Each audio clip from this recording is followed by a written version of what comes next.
ಇಲ್ಲಲ್ಲ. ಆಮೇಲೆ ಅವಳು ಏನೋ ಮತ್ತೆ ಅವಳು ಏನೋ ಡಿಟೆಕ್ಟಿವ್ ಥರ ಆಗಿ ಎಲ್ಲ ಪ್ರಾಣಿ ಅಂತೆ ರ್ಯಾಬಿಟ್ಟು ವಾಲ್ಸು ಹಂಗೆ ಒಂದೊಂದು ಥರ ಎಲ್ಲನೂ ತಗೊಳ್ತು, ಎಲ್ಲ ಪ್ರಾಣಿನೂ ಸಿಕ್ತು. ಆಮೇಲೆ ಒಂದು ರ್ಯಾಬಿಟ್ಟಿಗೆ ಆ ಬೇರೆ ಎಲ್ಲಿದೆ ಅಂತ ಹೇಳ್ತು. ಅದು ಏನಾಯ್ತಂತ ಏನು ಹೇಳಿದ್ದು ಅಂದರೆ ಒಂದು ಫಾಲ್ ಬಂದಿತ್ತಲ್ಲ ಟೂಲ್ಸು, ಅದ್ರ ಬಗ್ಗೆ ಎಲ್ಲ ಹೇಳ್ತಾ ಬೇಸ್ ಮನೆ ಹತ್ರ ಹೋಗಿ ಹೇಳಿದ್ಯಾರು? ಆ ರ್ಯಾಬಿಟ್ಟು. ಆಮೇಲೆ ಮಾಷಾ ಮರನ ಹತ್ತಿಕ್ಕೆ ಟ್ರೈ ಮಾಡ್ತಿದ್ದಾಳೆ. ಆಮೇಲೆ ಕಾಟ್ ಇಟ್ ಅಂತ ಇಂಗ್ಲೀಷಲ್ಲಿ ಹೇಳ್ತಾರಲ್ಲ, ಹಂಗೆ ಬೇರೆ ಆ ವಾಯ್ಸ್ ಎದುರ್ಕೊಂಡು ಕೇಳಿಸ್ಕೊಂಡು ಹೆದರ್ತದು. ಆಮೇಲೆ ಅದು ಸೀದಾ ಕೆಳಗಡೆ ಬೀಳ್ತು ಸೌಂಡ್ ಇದೆ. ಆಮೇಲೆ ಒಂದು ಹಂಗೆ ಅಷ್ಟೇ. ನೆಕ್ಸ್ಟ್ ಏನು ನೋಡಿತು? ಅದು ಅಷ್ಟು ಮೂವ್ ಆಯ್ತು ಅಷ್ಟು. ಆಮೇಲೆ ಅದು ಒಂದು ವಾಲ್ಸ್ಗಳೊಂದು ಆ್ಯಂಬುಲೆನ್ಸ್ ಥರ ಇರುತ್ತೆ. ಅವಳು ಹಿಂಗೆ ಡಾಕ್ಟರ್ ಥರ ಅವರು ಆ್ಯಂಬುಲೆನ್ಸ್ ಗಾಡಿ ಹತ್ರ ಹಳೆದು ತೊಗೊಂಡೋಗಿ ಅಲ್ಲಿ ಆಪ್ರೇಷನ್ಸ್ ಥರ ಮಾಡಿದ್ದು. ಆಮೇಲೆ ಬೇರೆ ಮನೆಯಲ್ಲಿ ಮಾಷಾ ಬಿಡು, ಫಿಲಿಪ್ ಶೋ ಬಿಡು, ಸಾಕು. ನೆಕ್ಸ್ಟ್ ಹೇಳು. ನೆಕ್ಸ್ಟ್ ಏನು ಅಂತ ಹೇಳ್ಬೇಕಿತ್ತು ತಾನೆ. ಹೇಳು. ಹಂಗೆ ನಾವು ಮೂವಿ ಮುಂದ್ಮೇಲೆ ಎಲ್ಲರೂ ಆ ರೂಮ್ ಲೈನ್ ಮಾಡಿಕೊಂಡು ಅಲ್ಲಿ ಹೋದ್ರು ಮನೆ ಕ್ಲಾಸಿಗೆ. ಆಮೇಲೆ ಅವರು ಇದು ಒಂದು ಪಪೆಟ್ಸ್ ಇತ್ತಲ್ಲ, ಅರ್ಧದೊಂದು ಫೋಟೋ ತೆಗಿದ್ರು. ಹಂಗೆ ಯಾರ್ದ? ಎಲ್ಲಾರ್ದು. ಹೌದಾ? ಆಮೇಲೆ ಅವ್ರು ತಗೊಂಡ್ರು ಅಂತ ಯಾರ್ದು ಚೆನ್ನಾಗಿತ್ತು ಅಷ್ಟು ಜನರಲ್ಲಿ? ಅಷ್ಟೊಂದು ಜನಗಳು ಸ್ವಲ್ಪ ಅಂತೂ ಚೆನ್ನಾಗಿತ್ತು.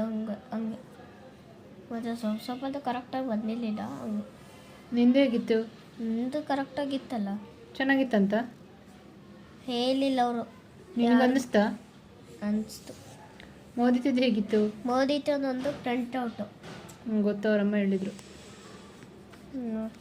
ಪ್ರಿಂಟೌಟ್ ತೆಗೆದುಕೊಟ್ಟೆ ನಾನು ಅಂತ. ಹಂಗೆ ಒಂದು ಕಟ್ ಮಾಡಿ ಒಂದು ಸೇಮ್ ನಂತರ ಒಂದು ರೌಂಡ್ ಥರ ಮಾಡಿದ್ವಲ್ಲ, ಪುರಿ ಕಟ್ಟೋದು. ಹಾಂ, ಕೋನು. ಹಾಂ, ಅದಾಗ ಮಾಡಿದ್ದು ಅವರಮ್ಮ ಕೂಡ. ನೆಕ್ಸ್ಟ್ ಏನಾಯಿತು? ಆಮೇಲೆ ಪಪ್ಪೆಟ್ಸ್ ಆದಮೇಲೆ ಲಂಚ್ ಕೊಟ್ಟರು. ಆ ಲಂಚಲ್ಲಿ ಹಾಂ ಸರಿ, ಲಂಚ್ ಫುಲ್ ತಿಂದ್ಯಾ?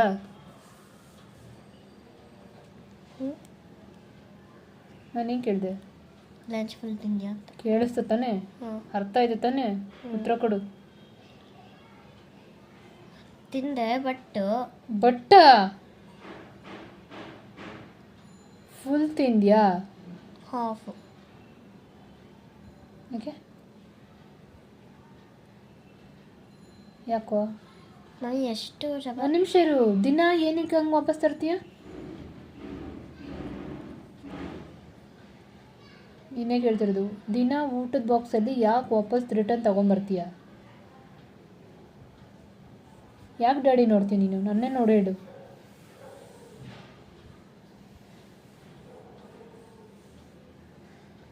ಕೇಳಿಸ್ಕೋ ದೀಕ್ಷಿ, ಕೇಳು. ನಿಮ್ಮ ಕ್ವಶನ್ ಏನು? ಎಷ್ಟು ಚಪಾತಿ ಹಾಕಿದ್ದೆ ಅಂತ ತಾನೆ? 1.5 ಅಷ್ಟು ಹಾಕಿಲ್ಲ ನೀವು. ಅದು 4 ಬಾಕ್ಸ್, ಅದು ಒಂದು ವೈಟ್ ಬಾಕ್ಸ್ ಅಷ್ಟು ಚಚ್ಚಿಂಗ್ ಇತ್ತು ಇಲ್ಲಿ. ಎಷ್ಟು ತಿಂದಿದ್ಯಾ? ಅದು ಒಂದು ಫುಲ್. ಎಲ್ಲೋ ನಾನು ಪೀಸ್ ಮಾಡಿ ತಾನೇ ಹಾಕಿದ್ದೆ. ಪೀಸ್ ಮಾಡಿ ತಾನೇ ಹಾಕಿದ್ದೆ. ನನಗೆ ಗೊತ್ತಿಲ್ಲ ಎಷ್ಟು ಹಾಕಿದ್ದೆ ಅಂತ. ಎಷ್ಟು ಪೀಸ್ ತಿಂದೆ ನೀನು?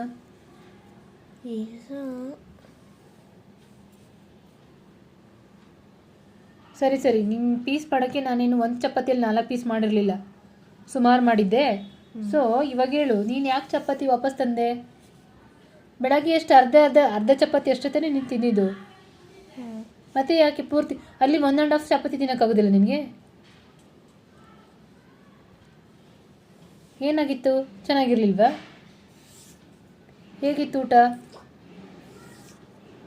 ಅದು ಸಾಂಬಾರಿತ್ತಲ್ಲ, ಅದರಲ್ಲಿ. ಅದು ಸಾಂಬಾರ ನಾನು ಕೊಟ್ಟಿದ್ದು? ಮತ್ತೆಂತ ಅದು ಅದು ಸಾಂಬಾರೇನಾ? ಚಪಾತಿಗೆ ಸಾರು ಕೊಟ್ಟಿದ್ದ ನಾನು. ನಂಗೆ ಗೊತ್ತಿಲ್ಲ ಅದು ಹೆಂಗೆ ಕೊಟ್ರಿ ಅಂತ. ಗೊಜ್ಜು ಗೊಜ್ಜ ತರಕಾರಿ ಹಾಕಿ ಮಾಡಿದ ಗೊಜ್ಜು ಅದು. ಅಲ್ಲಿ ಸಬ್ಜಿ ಅದ. ಹಾಂ ಅದು ಬೆಳಗ್ಗೆ ಚಪಾತಿಗೆ ಅಂತಲೇ ಮಾಡಿಸಿದ್ದು ನಾನು. ಅನ್ನದ ಜೊತೆಗೆ ತಿನ್ನೋಕ್ಕಾಗಿಲ್ಲ ತಾನೇ ರಾತ್ರಿ ನಮಗೆ ಗೊಜ್ಜು. ಯಾವ ಗೊಜ್ಜು? ಏನಾಗಿತ್ತದು? ಅದೇ ಆ ಗೊಜ್ಜ. ಯಾಕೆ ನನಗೇನು ಅದು ಅನ್ಸಿಲ್ಲ. ರೊಟ್ಟಿ ಚಪಾತಿ ದೋಸೆಗೆ ಮಾಡೋವಂಥದ್ದು. ಹೇಳು. ನನಗೇನು ಅನ್ಸಿರ್ಲಿಲ್ಲ ಇವಾಗ. ಹೇಳು. ಸರಿ, ವಾಪಸ್ ತರೋದು ಯಾಕೆ ನೀನು? ಟೈಮ್ ಸಿಗಲ್ವಾ? ಅದಲ್ಲ, ಮತ್ತೆ ಅದು ಟೇಸ್ಟ್ ಇತ್ತಲ್ಲ. ಬಟ್ಟೆ ಬಿಚ್ಚಾಕ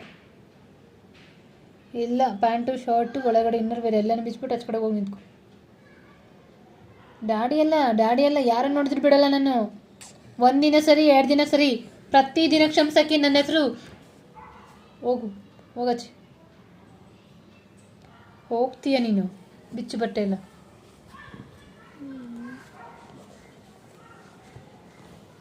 ಮನುಷ್ಯನಿಗೆ ಮರ್ಯಾದೆ ಇರಬೇಕು. ಬಿಚ್ಚು ಬಟ್ಟೆ.